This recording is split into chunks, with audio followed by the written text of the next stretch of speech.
잠언 16장은 앞에 10장에서 15장이 선과 악의 대조, 선인과 악인의 삶에 대한 주제를 대꾸법을 통하여 다루었던 것과 달리 반복과 부언 설명 등을 통하여 평행법을 사용하여 하나님의 주권을 강조하고 있습니다.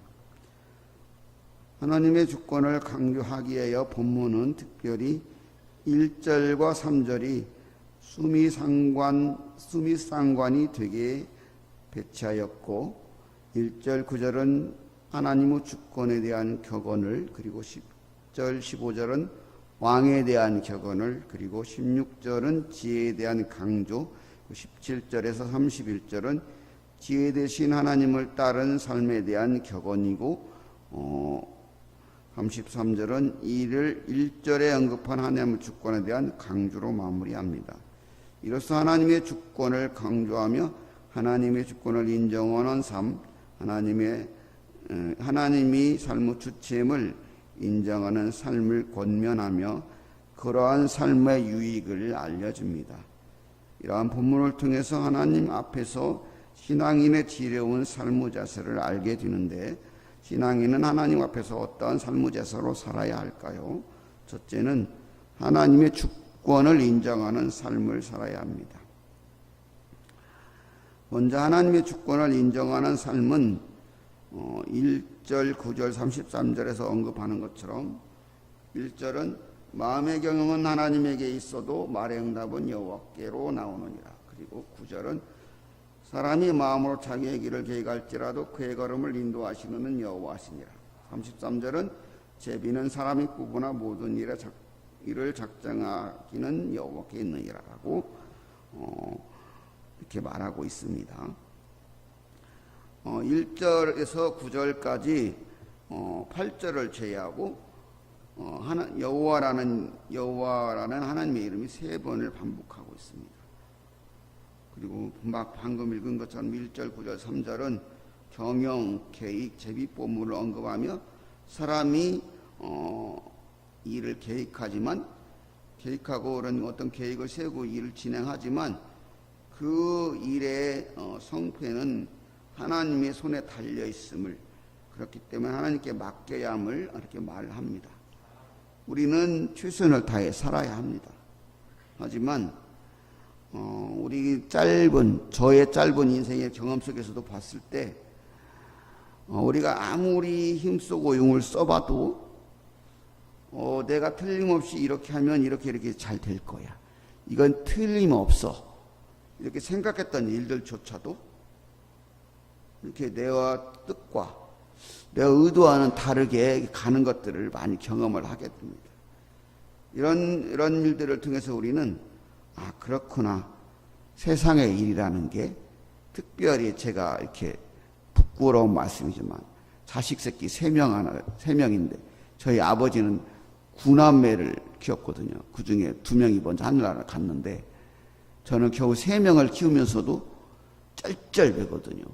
그러면서 느끼는 게, 아버지는 훌륭했다, 역시 세상은 내 뜻대로 되는 게 아니구나, 그런 생각을 하게 됩니다. 이렇게 우리가 읽고 있는 이 본문이 26장까지 그 솔로몬의 잠언이라고 하잖아요. 이 솔로몬이 탈무드에 보면은 솔로몬이 딸이 있는데 딸을 좋아하는 사위가 될 남자가 있었어요. 근데 솔로몬이 볼 때 아니야. 그래가지고 그 딸을 도저히 만나지 마라, 어찌라도 안 되니까 그 딸을 갖다가 제가 정확한가 모르겠는데 딸을 그 성에다가 가둬버려야 해. 그냥 사람들 접근할 수 없는 상에다가 딱 가둬버려. 그냥 육로로는 접근할 수가 없는 상에 가둬버려요. 그런데 하나님께서 뜻이 아니니까 그 사인가를 그 독수리가 탁 잡아가지고 성에다 갖다 놔버려요. 어쩔 수가 없어요, 솔로몬도. 솔로몬이 이러한 삶의 경험들을 통해서 봤어요. 그것뿐만이 아니잖아요. 얼마나 나라를 잘 해보려고 그 결혼 정책을 통해서 애구 보고도를 다 하지만 결국에는 자기가 신임하던 그 부하가 배신을 하고 애굽으로 도망가잖아요. 그 사람이 여로보암이잖아요. 나중에 왕국이 분열돼 버리거든요. 그렇게 해서. 그렇게 지혜자 솔로몬도 자기의 인생을 경험해서 보니까 세상에서 제일 지혜롭다는 자기 지혜로도 안 되는 거예요, 세상이. 그래서 그러한 경험 속에서 오늘 본문을 잠언을 쓰고 있다고 볼 수가 있어요. 그래서 그렇구나. 세상은 하나님의 주권에 달려 있는 거구나. 그런 고백을 하고 있는 거예요. 그리고 이렇게 하나님의 주권을 인정하는 그런 삶은 나의 삶의 경영을 하나님께 맡기는 거예요. 그리고 또 하나님의 주권을 인정하는 삶은 여러 가지 또 더 있겠지만 하나님의 뜻을 따르는 거예요. 우리들은 흔히 나름대로 선한 삶을 살고 있다고 자부하고 그렇게 착각하고 살기도 해요. 그렇지만 그것이 오히려 이 죄악된 길로 빠지게 되는 그러한 길이 될 수가 있어요. 왜냐하면 사람은 마음이 본래 악해가지고 나름대로 자기가 생각할 때는 그 나대로 신앙이라고 하고 나대로라는 말이 있잖아요.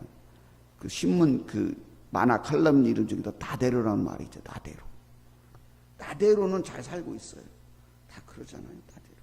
그런데 본래 마음이 악하기 때문에 기준점을 갖다가 그 절대 선이신 하나님께 잡지 않으면 어느 순간 나도 모르게 죄악된 길로 가게 되는 거예요. 그래서 나는 잘 가고 있는데 동쪽으로 가야 되는데 서쪽에 가 있는 거예요. 그래서 우리는 오직 누구가 아니라 우리 모두는 오직 늘 기도하여서 성령의 조명을 따라서 말씀의 빛 안에서 절대 선이신 하나님의 선을 따라서 행해야 돼요. 그래야 되는 거예요. 이렇게 하나님의 주권을 인정하는 그러한 삶을 신앙에는 살아야 합니다. 두 번째는 하나님의 정의와 공의를 따르는 삶을 살아야 돼요. 10절 15절은 하나님의 대리자로서의 왕의 통치에 대한 격언이에요. 하나님 통치의 대리자인 왕은 먼저 자신의 권력의 원천이 하나님이심을 망각하지 않아야 해요.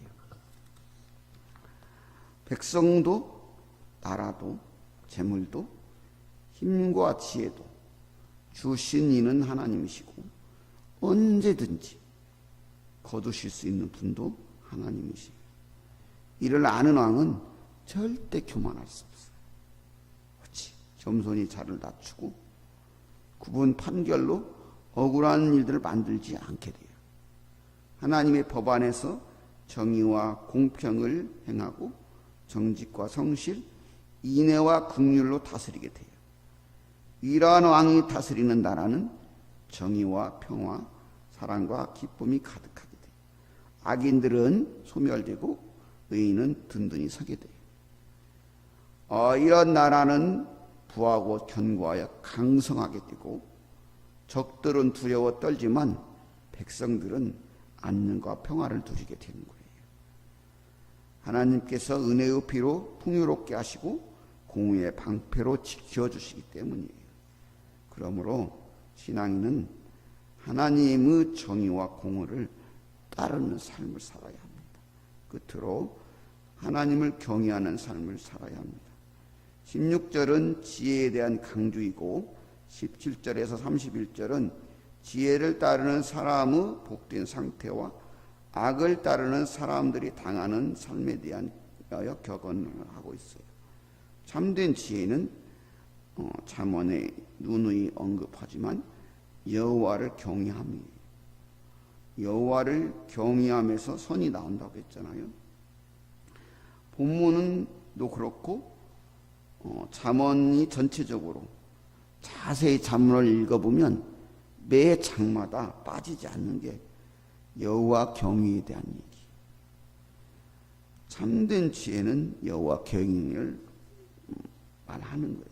이건 어떻게 보면 잠언의 저자들의 인생의 경험 속에서 터득한 거예요. 어떤 삶에서 증명된 사실이라는 거예요. 그래서 세상의 모든 영화를 기쁨 뭐 어떤 거 다 누려봤을 거예요. 뭐 왕비랑 뭐 그 귀빈까지 합쳐고 1000명 가까이 되었다고 하니까 그런 솔로몬이 전도서 1장 2절에서 이렇게 말하잖아요. 헛되고 헛되며 헛되니 모든 것이 헛되도다. 자기가 누렸던 인생의 것들, 그런 것들이 다 헛되다는 거예요. 하나님이 아닌 것, 하나님을 떠난 것은 세상의 그 어떤 것도 헛될 뿐이에요. 이를 삶의 경험을 통해서 뼈저리게 터득한 솔로몬의 충고가 지혜의 근본은 여호와 경외라고 말하는 거예요. 여호와를 경외합니다. 여호와를 경외함은 진정한 사랑과 존경에서 우러나오는 두려움과 복종이에요. 하나님에 대한. 이러한 사람은 범죄하에 하나님을 의뢰하고 의지하며 겸손하고 정직히 행하며 지혜와 명철로 행하게 돼요. 이런 사람은 하나님을 따라 악을 떠나 하나님의 성품을 따라 정의와 공의, 사랑과 화평과 선하고 복된 길로 행하게 돼요. 그래서 자신만 아니라 이웃도 사는 길로 인도하는 생명의 산과 같은 사람이 되는 거예요.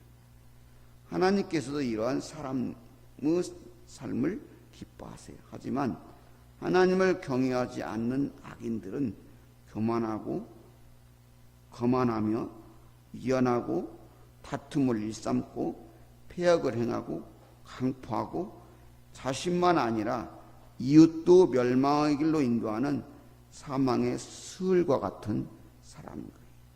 그러므로 신앙인은 하나님을 경외하는 삶을 살아야 하겠습니다.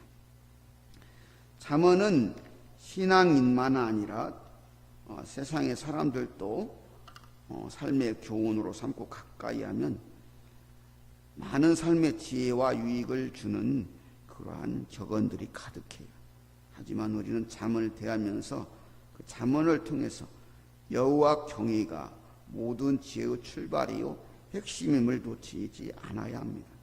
잠언을 유심히 읽다 보면 매 장마다 여호와 경외가 빠지지 않는 것을 알 수가 있어요. 그리고 여호와 경외는 인생의 참된 복된 길이에요. 이러한 사실들을 잘 아는 유대인들은, 이스라엘 사람들은 어려서부터 그 자녀들을 하나님의 말씀으로 교훈하고, 들으셨는가 모르지만 그 성경책에다가 꿀을 발라가지고 어렸을 때 애기들이 막 빨기 좋아하잖아요. 꿀을 빨게 하는 거예요. 성경은 이렇게 단 거구나. 그런 인식을 심어주는 거예요. 그렇게 하나님의 말씀을 교훈했어요. 유대인들은. 그 유대인들, 그 이슬람 교도들이 그 코란을 막 달달달 암송을 하잖아요. 그 두꺼운 코란을. 유대인들도 이해 못하게 하나님 말씀을 막 암송을 해요. 그런 유대인들의 삶의 결론, 우리들이 보잖아요. 이렇게 소수의 유대인들이 미국을 움직이고 세계를 움직이는 그 소수의 사람들이 유대인이잖아요. 이러한 삶의 실증적인 그런 증거들을 통해서 우리는 하나님을 경외하는 것, 그것이 얼마나 중요한 것이고 복인지를 배우게 돼요. 그리고 하나님의 오늘 본문도 우리에게 그것을 얘기하고 있어요. 그래서 이렇게 하나님을 경외하고 하나님의 말씀에 보여 순종하는 그러한 사람들의 삶은 유익이 있는 거예요. 이렇게 기차가 있잖아요. 힘이 엄청 세잖아요. 그 기차 그 하나가 20몇 칸까지도 끌고 가거든요. 화물 그것을. 그 힘센 기차가요. 철로를 벗어나거나 신호를 어기거나 그렇게 되면 어떻게 되냐면요. 어떻게 되죠? 기차가? 그러면은 탈선을 하게 돼요. 꽝 부딪히기도 하고 그 힘센 기차도 무력한 존재가 돼버려요.